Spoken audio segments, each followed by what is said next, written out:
Mr. Small was very small. He lived in a small house underneath a daisy at the bottom of Mr. Robinson's garden.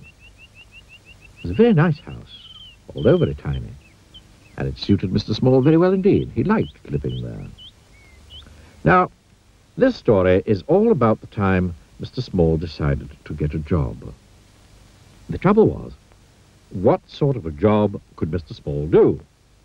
After all, there aren't that many small jobs. Mr. Small had thought about it for a long time, but hadn't had any ideas, not one. He was thinking about it now, while he was having lunch.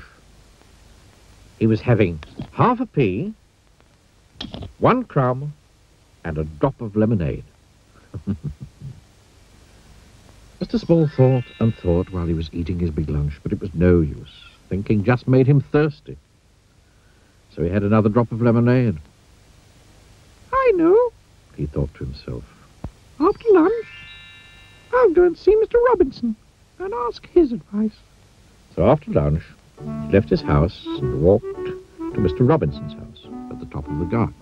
It was quite a long walk for somebody as small as Mr. Small, and halfway there he stopped for a rest. He sat on a pebble, feeling quite out of breath.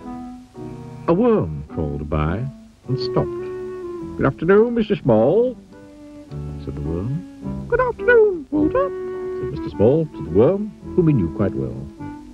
"Out for a walk, are you?" asked Walter.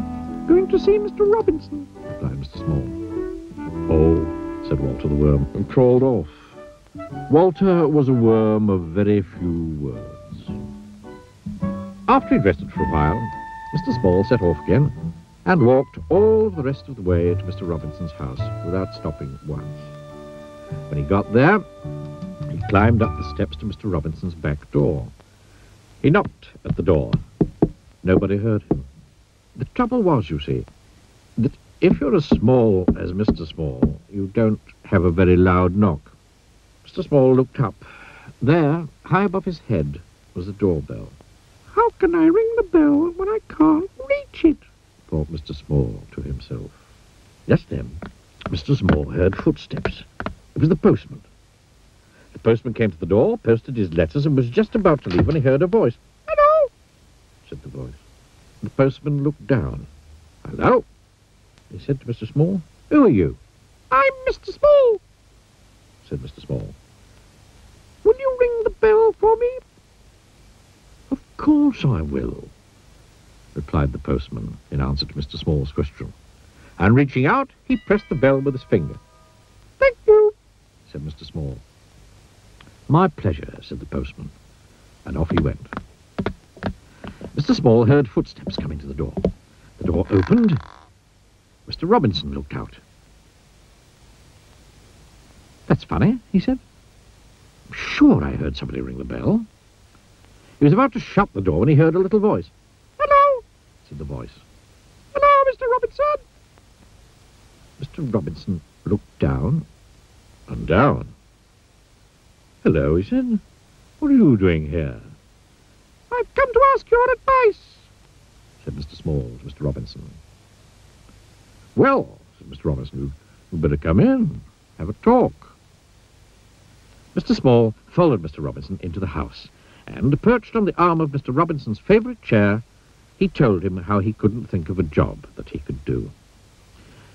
Mr. Robinson sipped a cup of tea and listened. "So you see," Mr. Small explained, "how difficult it is." Yes, I can see that," said Mr. Robinson.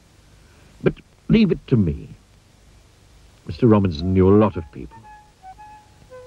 Mr. Robinson knew somebody who worked in a restaurant and arranged for Mr. Small to work there, putting mustard into mustard pots. But Mr. Small kept falling into the pots and getting covered in mustard, so he left that job. Mr. Robinson knew somebody who worked in a sweet shop and arranged for Mr. Small to work there, serving sweets. But Mr. Small kept falling into the sweet jars, so he left that job. Mr. Robinson knew somebody who worked in a place where they made matches and arranged for Mr. Small to work there, packing matches into boxes. But Mr. Small kept getting shut in the boxes with the matches, so he left that job. Mr. Robinson knew somebody who worked on a farm and arranged for Mr. Small to work there, sorting out the brown eggs from the white eggs. But Mr. Small kept getting trapped by the eggs, so he left that job. "What are we going to do with you?" Mr. Robinson asked Mr. Small one evening. "Don't know," said Mr. Small in a small voice. "I've got one more idea," said Mr. Robinson. "I know somebody who writes stories for children. Perhaps you could work for him." So the following day, Mr. Robinson took Mr. Small to meet the man who wrote children's stories. "Can I work for you?" Mr. Small asked the man. "Yes, you can," replied the man. "Pass me that pencil and tell me all about the jobs you've been doing. And then I'll write a story about it. I'll call it Mr. Small," he added.